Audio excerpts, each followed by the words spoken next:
Welcome back to Learn Astrology with Mary. My name is Mary English. You can find me at www.maryenglish.com, maryenglish.co.uk and UK Astrologer. Hello. Now I'm going to keep plugging this until eventually I'm going to have a whole podcast on it. The astrological library that I might, and I hope I did mention over the last few weeks, is taking form, and I'm going to be going to the physical location of it in a few weeks' time, and I'll be posting a little reel or something on Instagram. And I'm going to be looking at the physical books that have 400, I think it is, of them have actually been scanned and uploaded and are going to be available via the Astrological Association, the organisation itself. So you'd need to either be a member or registered with them to be able to access these books. But I need to point out it's absolutely fabulous that the scanning Philip Graves has done on these books to make them look absolutely superb, fabulous, wonderful. And you can go all the way back to Christian Astrology by Lily. So these are really, really old books that are going to be available for us, the astrological community, for a small subscription fee. And we will have access to hundreds upon hundreds of astrology books. So everything going up to the early 1900s will be available. Obviously, with copyright, we can't have anything that's still under copyright. Copyright laws are something like 70 years after the person has passed. Something like that, I can't remember exactly. So the astrological, and so there's a physical library which I'm going to visit, but there will also be this wonderful online library that you will be able to become a member of and to be able to access all of the books whilst you're on the website. So you can't borrow the book and take it home and scan it and stick it in your on your website and flog it and stuff. The only way to access the books is via the platform that we're using for it.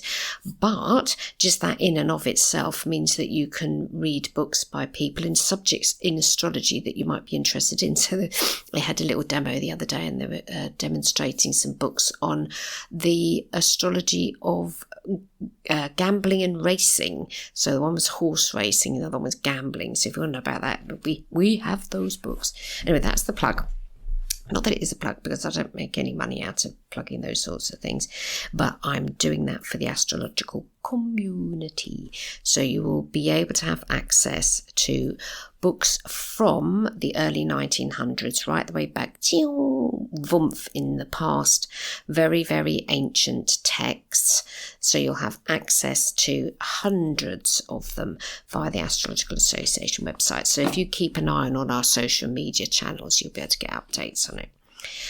Now, this week, I don't know if I've mentioned previously, I'm reading for such a vast quantity of people that are having financial issues at the moment. So I thought today would be a good day to be talking about the two houses of the chart that are going to give us some insights into the attitude that people have towards money as a thing anyway. And as you know, if you've been listening and you know a bit about astrology, we're going to be looking at the second house and the 8th house. Now, money, oh goodness me, money is a very, very loaded word. The majority of people that I work with will say to me, I just need enough. And your definition of enough is totally individual to you. So I need enough to be able to get by, to survive. So many people say that, but your view of what is enough might be totally different to somebody else's. So there's no point in making any sweeping generalizations about it. Money as an entity is just a thing. Now, back in the day when I was an early astrologer and I was early into my career as being self-employed, I read a rather funny book called The Trick to Money is Having Some by a man called Stuart Wilde, who I did follow for quite a while, and we are going to look at his chart today just as an example of what was his attitude towards money. So I can quite happily say that I reasonably au fait. I read quite a lot of his books. As I say, I followed him for quite a while. He didn't have a vast amount of social media channels. He only had his website, but he used to send a newsletter out. And so we're going to look at his chart, Stuart Wilde. And the other one we're going to look at is, you'll know him by the name Boris Johnson, but his official title is Alexander Boris de Pfeffel Johnson. Okay, so those are two people. One was born with a silver spoon in his mouth, so that's Boris Johnson. The other, Stuart Wilde, wasn't. Okay, so there's just a comparison between their two charts. And I'm just going to talk about money as a general thing before we go any further. So money is something that we absolutely need. Otherwise, we starve to death unless we live in a culture where people will exchange a sheep for a meal, or you'll sew something for someone and then they'll do your dinners type of thing, or you'll live with someone and they'll provide for you. So the majority of people, especially ones listening to this podcast, are going to be needing to have some sort of income. Now, financial things in astrology have gone on since the year dot. So even when astrology was invented by the Babylonians, they would still have been talking about money back then. It really was as much of an issue for people then as it might be today. And in the chart, the two sections of the chart that are going to give us an idea towards attitude towards money is the second house. There is no other house that will tell you about the person's attitude towards the green stuff. I think is what you call it in America. I don't know what colour our notes are. Well, our smallest note is blue, which is a 5. But that's the second house. But when we're considering somebody's financial situation, we actually need to also keep in mind the 8th house. Obviously, we'll look at the 6th house because is this person, what's their attitude towards, this is a client that you're working for, by the way, or you're looking at your own chart. We're going to have to look at the 6th house because that's the house of work. Is the person, are you capable of holding down a job, having a job, liking a job, enjoying working, whatever. And the 10th house is career, yeah? But there are, I shall demonstrate with the third chart as my youngest sister, Katy. She never, inverted commas, had to work because she had a learning disability and was supported by my parents and then later on by my mother and then later on even further by myself, emotionally, not financially, because it was my mother supported her, and also the state supported her because people in the UK that are born with a learning disability, which is opposed to a learning difficulty, are, I'm going to say, funded by the state, but the state, yes, the state will fund them because this is something they were born with and they can never work.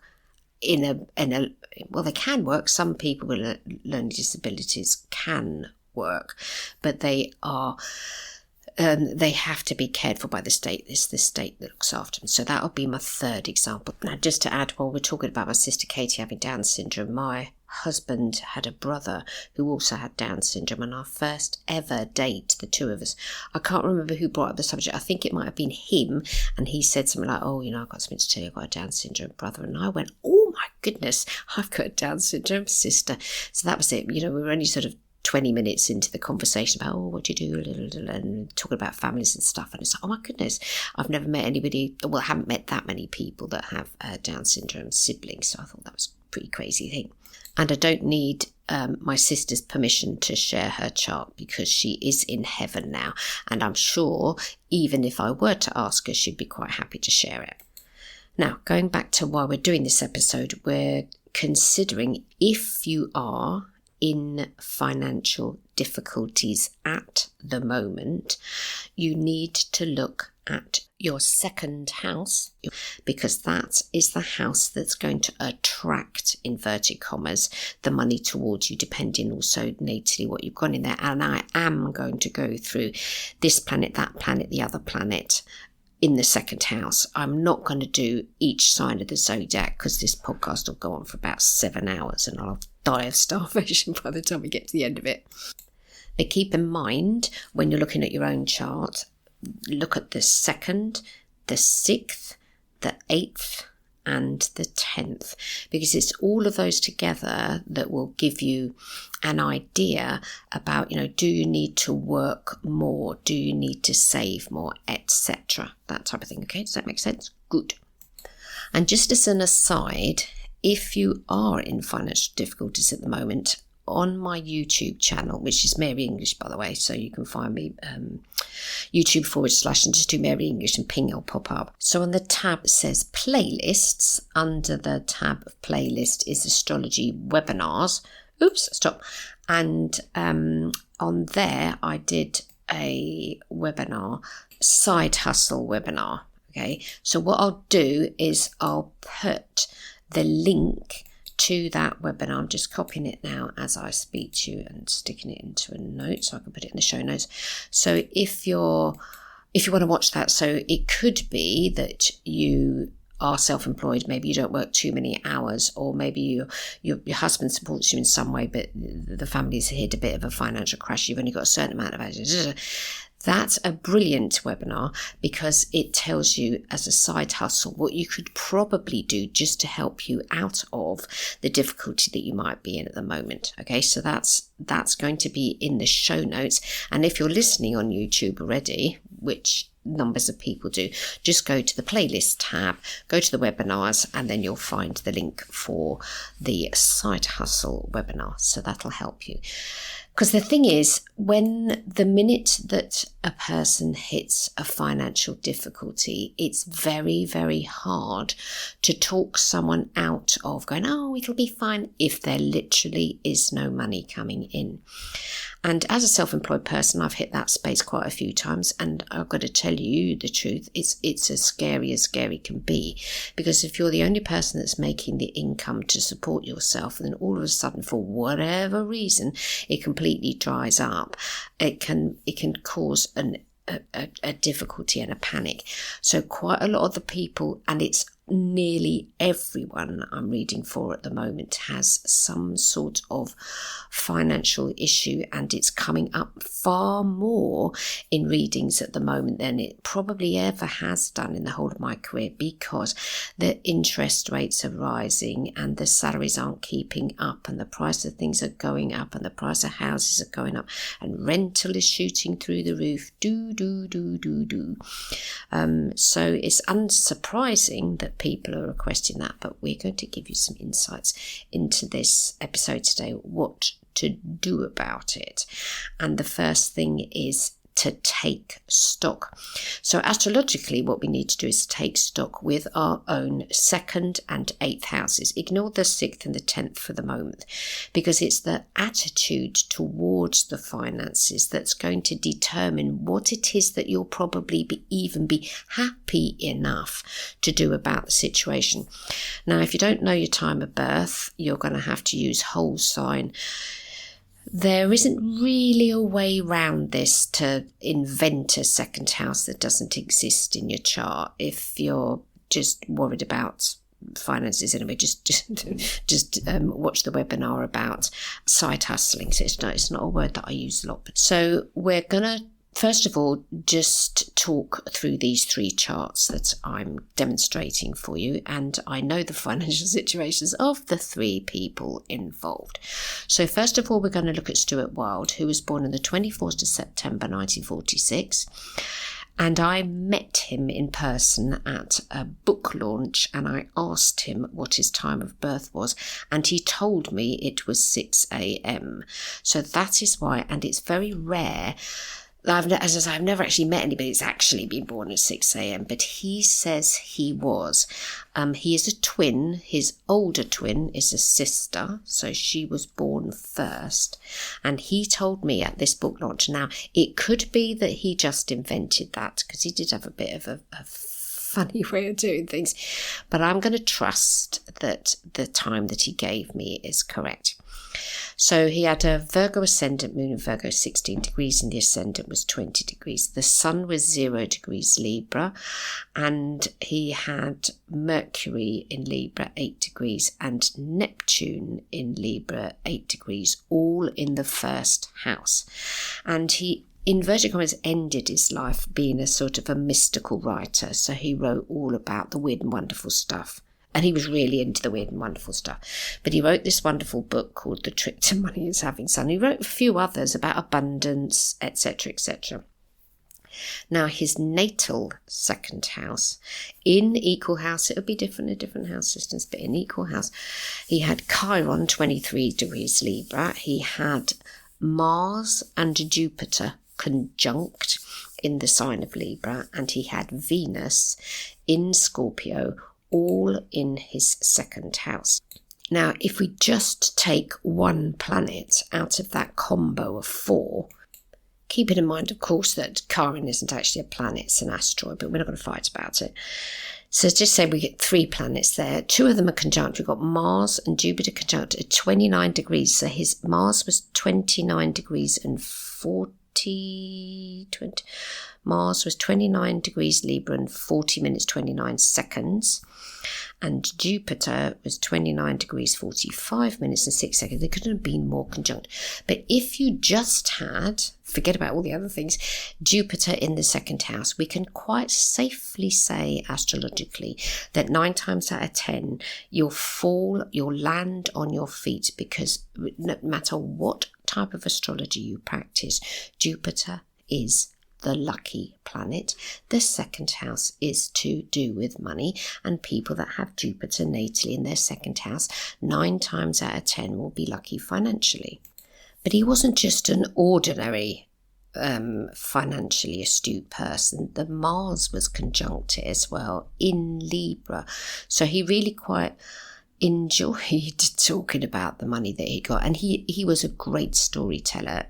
Near enough all of his books, all his videos ever did, he'd tell a story about something that happened to make the point, one of which was he was in a limousine with some very, very rich people, and he was driving around London, and I think he got out of the car to pick up a penny that had fallen on the pavement, because he said, because his viewpoint was, if you say that money is a valuable thing, a penny is just as valuable to you as £1 million, and so therefore you mustn't ignore money that might literally be at your feet. So he was sort of making a point there. Whether or not he did get out of the limousine and pick the money up, I don't know, but the point he was making was, if you say that you need money and money's an important thing, then don't ignore the pennies on the ground are just as valuable as what you've got in your bank, because it's your attitude towards it. And he also used to talk about that. I'm sitting here in my front room talking to you. While I'm sat here, electronically, money is being transferred from every flipping country in the world to another country. They don't physically move the notes in a bank to another bank. When you transfer X amount of dosh out of your bank because you've been paid, and then you go into the supermarket and you pay the people in there, there's not money that is going zing, zing, zing. A lot of it is electronic. And so he says, while you're just sat there, money's coming through you, and it's about making sure that you're open to it. Now, you can go down the pathway of being completely metaphysical about money and expecting it just to shower upon you. It ain't like that. But having the attitude towards money that makes you optimistic about it rather than all the negativity to it does make life a lot easier. Now, his second house, because it starts in the sign of Libra, and he was a Libra, is ruled by Venus, and his Venus is located in that house. So he's got a double whammy there. The ruler to his second house is in the second house, and it's in Scorpio. So I don't think he ever said exactly how much money he earned. Sometimes he'd moan about how much he used to have to pay in taxes when he lived in the UK, and he moved to Tayo or somewhere. I think it was somewhere, don't quote me, but I think it was somewhere in Mexico that he eventually moved to. He did live in the US for a while. But the ruler to his second house is in his second house, along with Jupiter in his second house. So actually he was, inverted commas, fated to have quite an optimistic and happy attitude towards money, and just the Jupiter there would have assisted him. Now, his 8th house of investments was well and truly empty. Starts in the sign of Aries, ruled by Mars, and his Mars is in the 2nd. So I don't know how good he was at investing. He was jolly good at spending, because he spent a lot of money over the years doing lots of things, and used to organise lots of sort of groups for men. One group he organised where they all had to go and dig a hole. You think, what a mad thing to do. But it was the sheer enjoyment that these groups of men got together to dig the hole. They had a time limit they had to do it in. They had teams of people. So one would get in and dig, and then they'd do it for like 20 minutes and somebody else would get. And then they filled it all in again afterwards. It was just the teamwork. He was great at doing things like that. But his 8th house was empty. Now, I don't know how much money he left or how much he was worth when he finally passed away. He was 66 when he died. He didn't live very long.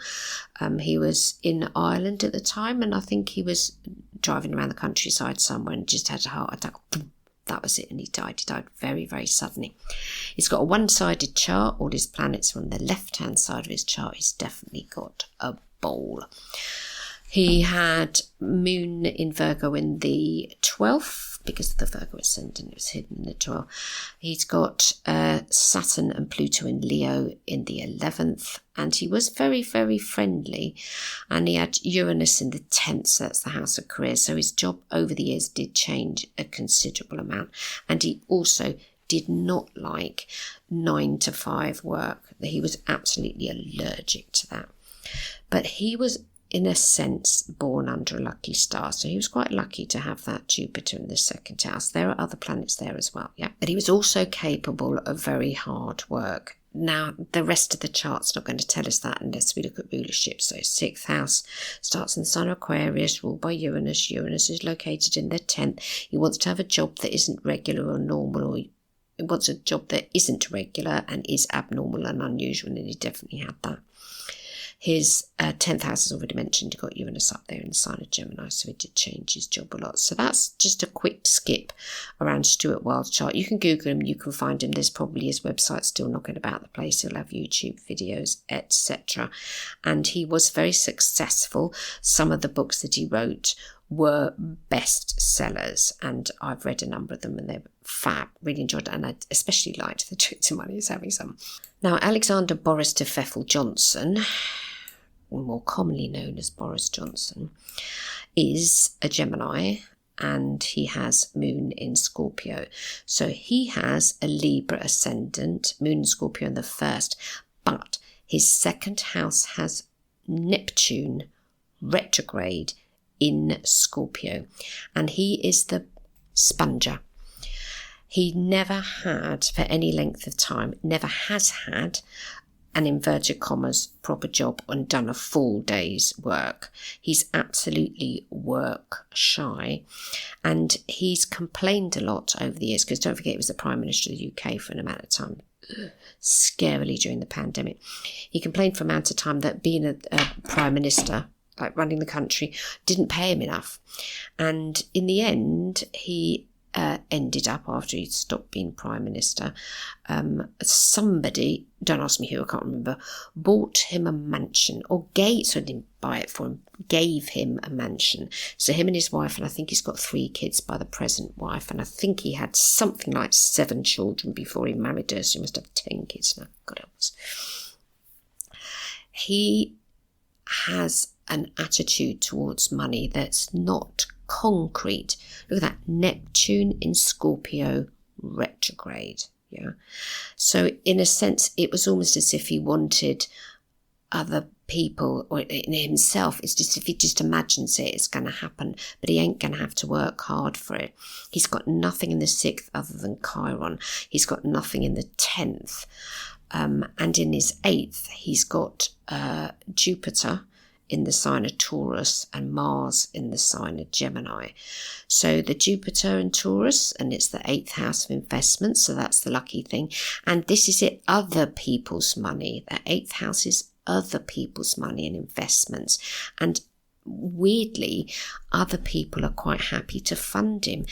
even during the pandemic, there was some crazy member of the Conservative Party who sent him a box of food every week. The Prime Minister gets sent a free box of food every week with ready-made meals because his wife couldn't get round to making them. Your mind would just go frazzly if you heard half the things that this flipping bloke got up to. But anyway, that's his attitude towards money. Scorpio, deep, mystical. Neptune, just going to touch into the divine and buff it all happen. Opposition to Jupiter in Taurus, 8th house, other people's money investments.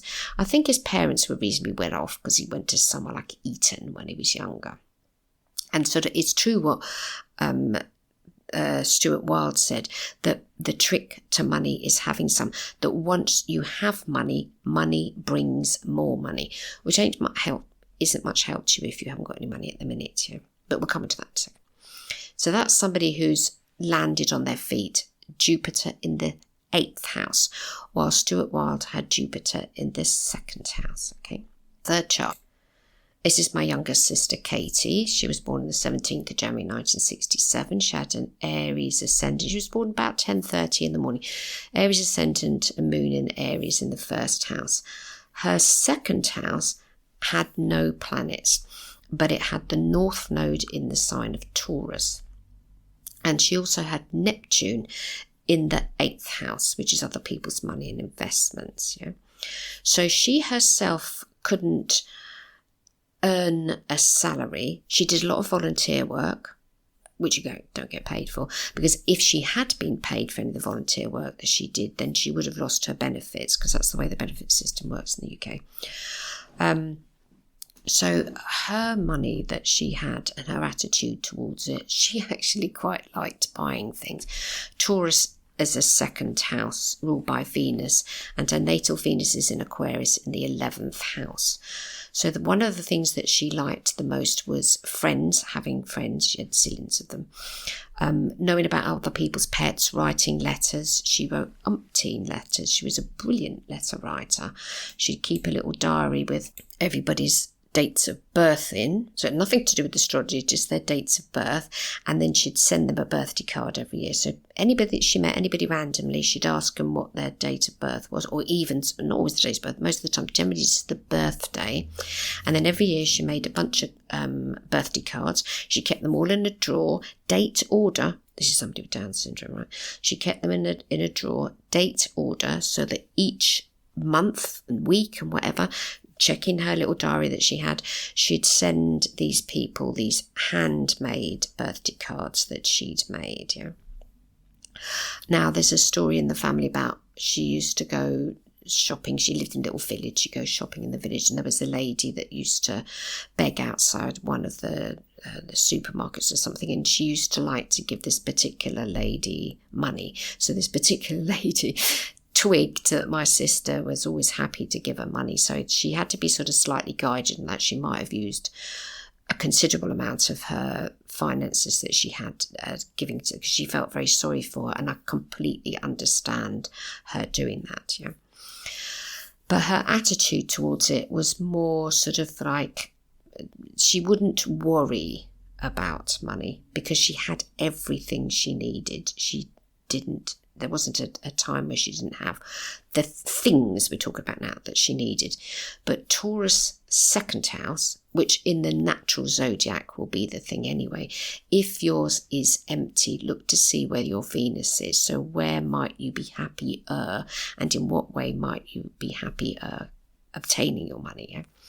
But because her North Node is there, and that's her life purpose, she never suffered financially. Suffered in lots of other ways, but never suffered financially. And the Neptune in the 8th, so she didn't have investments. She can't invest if you only live on benefits, but she did have money in the bank because the benefits would build up and then she'd spend them and stuff. So her attitude towards it, though, by being Taurus, was very, very practical. She knew how money worked, but she wasn't marvellous at it. She had Sun Capricorn conjunct Mercury. They're exactly conjunct 26 degrees. Jupiter in the 4th, Uranus Pluto in the 6th, Mars in the 7th, and Chiron and Saturn in the 12th. So that's just a little demo of my sister's chart, who never had to get a job. Okay, so there are plenty of people that either can't work or don't want to work or don't need to work. So have a little look at their charts. But if it's you yourself, say this is your chart, you've got Taurus 2nd house, no planets in it. Look to the ruler of it, which is Venus. What sign is it in and what house is it in? There's where you can, so if we're using my sister's case, Venus is in the 11th, which is friendships. So the volunteer work that she did, okay, so she worked voluntary in a charity shop, and also at one point she worked in a chemist, I think you call them pharmacies and other places. She worked in, and the lady that owned it would give her certain things for free, like a bit of shampoo here and there, that type of stuff, or a hairbrush or something. So it's about the friendships that she made in the work that she had, yeah. So I'm just going to give you a skip through the planets that you could possibly have in the 2nd house. Now in Stuart Wilde's case, he had that little cluster of planets there. You'd have to add them all up. But let's just go through each planet in the 2nd house, and what does that tell us? So if you've got your sun in the 2nd house, and I'm quoting here from Astrology by Dummies, for Dummies, you're practical, persistent, security-minded and skilled at judging the value of things material and immaterial. Your possessions reflect your deeper values. Financial stability is a worthy goal. Achieving it makes you feel on track and is something that you can be proud of. Moon in the 2nd house. Although you experience financial ups and downs throughout your life, you also become increasingly persistent about holding on to the green stuff, which is fortunate because material security is vital for your well-being. Although you may not think of yourself as materialistic, your possessions mean more than you might care to admit. Now the next one she's got is about the nodes, the moon's nodes, and in Katy's case, she had her north node in the 2nd house, a south node in the 8th. Pursuing financial security through your own efforts and in accordance with your core values brings fulfillment. Relying on others to take care of you, even through inheritance, brings disappointment, as do relationships that are entirely about sex. So that's investment is other people's money. As I say, Katy A didn't live long enough to have to worry about investments or anything. And she was cared for. She wouldn't have been able to care for herself. But if that's you, okay, so that's the advice she gives us. Mercury in the 2nd house. You understand the importance of facts and figures and have the capacity to understand business and finance. By thinking in practical terms, you can turn an idea to concrete advantage. You can also earn money by writing. There's a lot of people that I've come across that have Mercury in the 2nd and right. Also know a lot of people with Mercury in the 3rd, which is its natural home, but in the 2nd you can make money from writing. So columns or blog posts or editing something for someone, but making money through writing. Jupiter, so Mercury in the 2nd, yeah. Venus in the 2nd house. You've heard that money can't buy you love. You just don't believe it. You derive sensual pleasure from beautiful things, those that money can't buy and those that it can. The material world sings to you, which is probably why astrologers associate this particular Venus with shopping. Fortunately, you're adept at pulling in the green. Mars in the 2nd. You're competitive, acquisitive, and practical. When you want something, you go after it with gusto. That was definitely Stuart. Most content when you can focus on a concrete goal. You also want to be rewarded for your efforts and not solely with praise.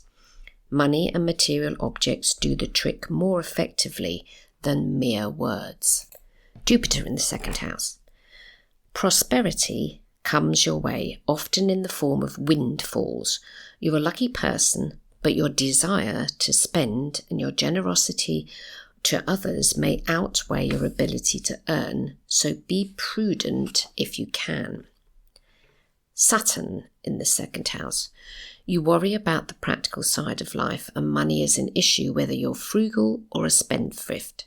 Even when dealing with emotional situations, you're aware of the pragmatic implications. You'd also like to win the lottery, but if you did, and it's highly unlikely, it could stir up tons of trouble. Instead, you manifest the security you require the old-fashioned way through hard work. Uranus in the second house. The things of this world, money, belongings, technology, come and go, arriving and departing with equal speed. You may strike oil or go bankrupt or come up with an invention so brilliant that it changes everything. Your finances are volatile and, like your values, can undergo a sudden turn around. Neptune in the second house. You have an intuitive sense of how to earn money, or at least you think you do, but the mechanics of the whole business may escape you, and as a result, your financial affairs may slip into chaos. Hire a responsible earth sign to help. You can profit from artistic or spiritual pursuits. And lastly, Pluto in the second house. You find concrete outlooks for your abilities, but you can also become obsessed with material possessions. Your fear of loss can cause money to become a battlefield. You may struggle to control other people with economic sanctions, a losing endeavour, needless to say. Okay, so that's the planets in the second house. And as I mentioned earlier, you could have an empty house. I was talking about my sister's empty house. So I am going to read out for you to help you if you've got empty second house. You know, Mary, how does that work? So I'm going to be quoting from The Only Way to Learn Astrology, Volume 3 by Marion March and Joan McEvers, because their little analysis, and I'm not going to read the whole thing, I could just read you the first couple of lines out of it. They're very, very good as well. Okay, so off we go. Ruler of the second in the first. Your sense of values is most personal and is formed more by your life experiences than by your upbringing. You will be able to earn a living by your own efforts with ease or difficulty determined by the aspects the ruler makes. Ruler of the second in the third. Much of your security is found in relying on your own talents and resources. The sooner you realise that material possessions are no solution to any problems you may encounter, the easier it will be for you to establish a healthy sense of values. You are able to earn money through your own industry and may do so much of your life because your feet are firmly planted on the ground. Ruler of the second in the third. You need to communicate your values in some way, shape or form. Your income may be derived from a job or career which involves communication, the written or spoken word, the art, politics or acting. Relatives, especially brothers and sisters if you have any, can be helpful to your money earning capability. Ruler of the second in the fourth. You may derive your income from working out of your home. Many leaders like Indira Gandhi, whose chart is on page 37, and Charles de Gaulle have this placement since they usually live and work in a governmental residence or palace. You may also be involved in real estate ventures or interior decorator, to cite two possibilities. Your values will have been moulded through your parental home, and one or both of your parents may exert a strong influence over you much of your life. To own your own home will be very important and will help you establish your identity. Ruler of the second in the fifth. Of course, a lot of actors and writers have the ruler of the second in the fifth and earn their living through their creative endeavours. Romance is an important part of your value system, and if Venus is involved, social pleasures will play a large role in your estimation of your self-worth. Ruler of the second in the sixth. You'll probably earn your living through your work, but may not necessarily be your final career. One of our clients, for example, sells real estate and earns her living this way. She's a writer, but is realistic enough to know that with the uncertainty of her book sales, she had better have another source of income in order to eat and pay the rent. Rule of the second in the 7th. I'll give you a guess what that might be about. Your money earning capacity may be enhanced or hindered by a partner. The public could play an important role in your earning ability, therefore sales can be a good field for you. Ruler of the 2nd and the 8th, your income may be derived from such sources as banking, brokerage, insurance or politics, all areas where you handle other people's resources or where you need the support of others in order to achieve your own security aims.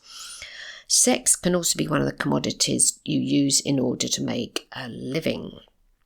Ruler of, which I don't suggest, but plenty of people have done it.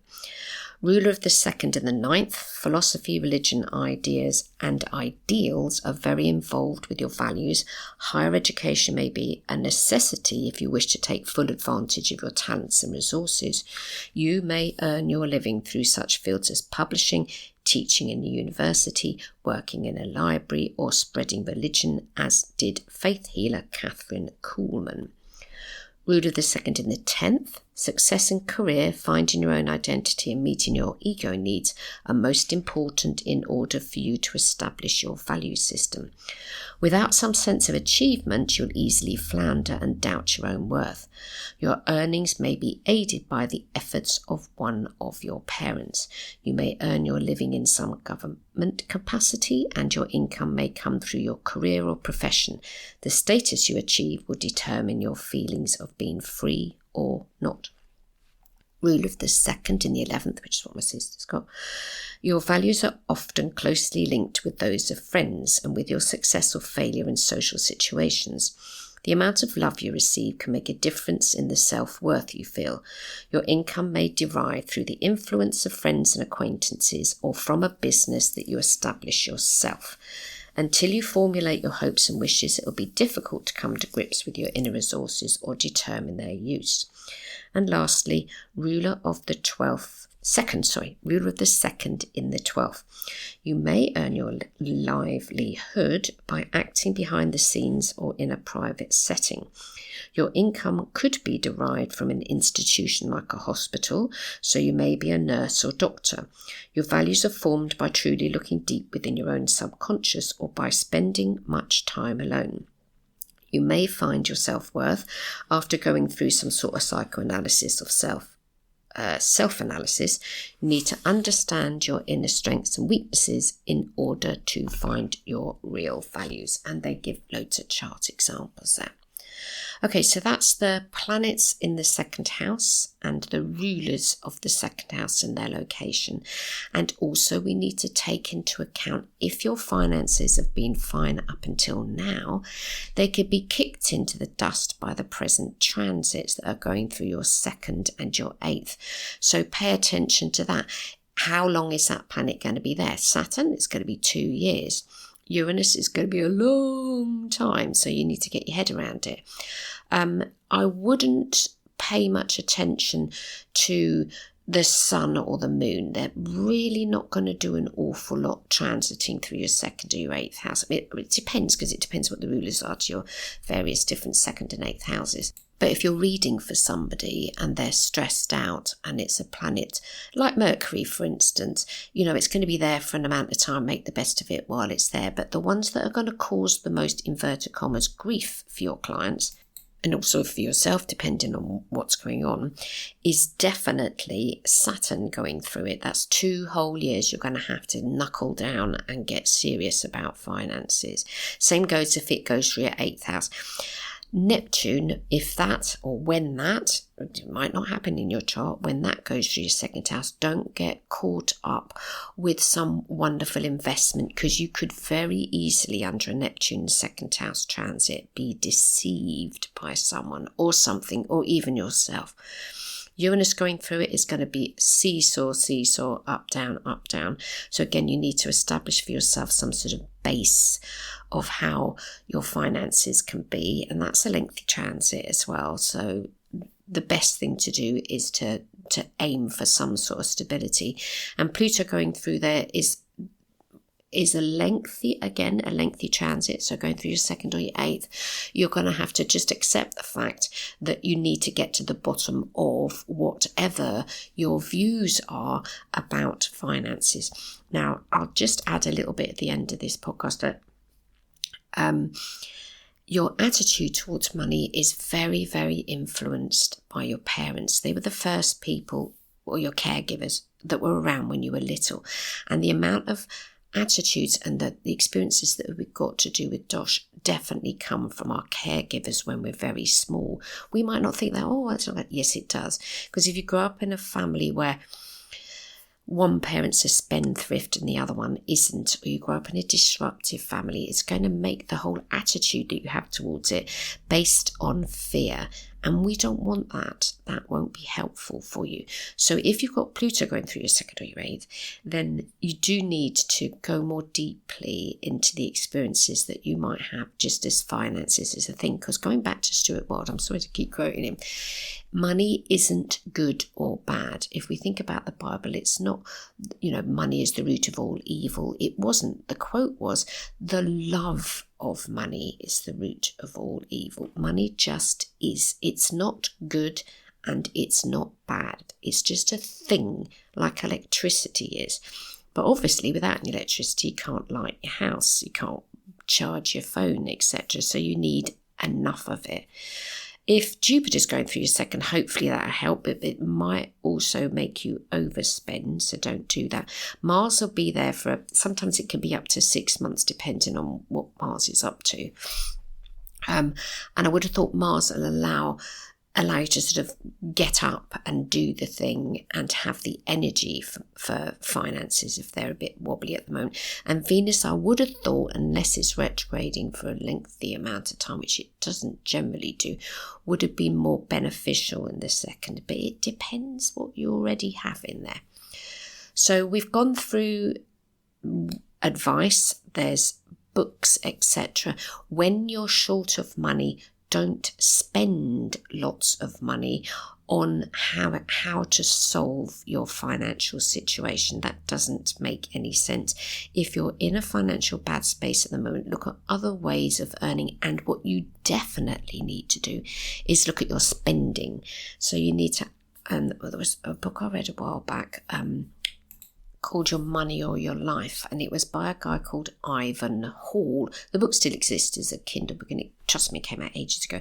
But one of the things he recommended in there, and I did this, okay, so I'm just starting out in practice. I've got a teeny little kiddie, so I've got a baby in a buggy.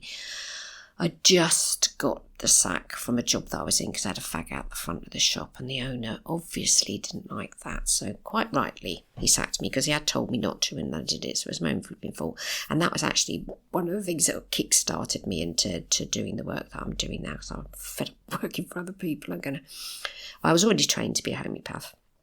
I was already doing readings, but it was the kick up the bum that I needed, that maybe having a regular job wasn't going to do it. But anyway, the trick to money is having some. What he said you need to do for a whole month is write down everything you spend. So absolutely everything, apart from the bills, because you can't alter those. You've got to pay your water bill, gas bill, rent, etc.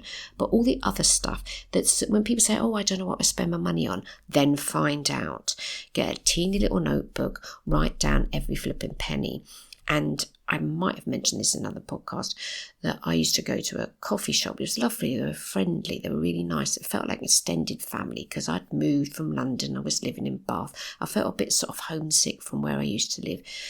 And they were very welcome in there. But I used to go in there regularly and buy myself a cappuccino, which in and of itself doesn't seem too much until I worked out what percentage of the money that I had, which was very small, trust me. Oh my goodness, it was a ridiculous percentage of the money that I had I was going spending on having a cappuccino far too regularly. So what did I do? Stopped going in there and having a cappuccino and went in there much, much less. Okay. I did get very friendly with them, and we're still in touch with that particular family, which is really nice. But the point is, it's sometimes people get into this bad space that they need to earn more. They need to, until you've learned how to control your spending, then you'll never earn enough. So any debts that you've got, pay them off. Go to the website moneysavingexpert.com. There's a guy called Martin Lewis that runs it. But please, if your finances are bad at the moment, take stock of where your money is coming in from. What can you cut back on for the minute? Where are you literally spending it? Okay, so it's a percentage of your total money that's coming in, how much you're spending on the things that you don't need. You don't need the coffee every day. You don't need the magazines. You don't need to buy a new pair of shoes every couple of weeks, etc. Cut back on those. You won't die, but make sure that you've got the important things, the ones that you actually need, you've got the finances of that. Do a little bit of side hustling if necessary. Maybe get another job. It'll be dreadful. It'll be awful having more than one job because you feel very tired, but to get you over the hiccup that you might be in at the moment.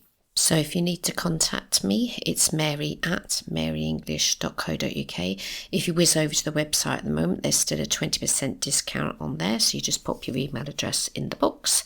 You'll be subscribed to my newsletter, which you can subscribe anytime you like, and you'll get a 20% discount. So I hope you have a fab week, and I'll be back next week. Bye-bye now.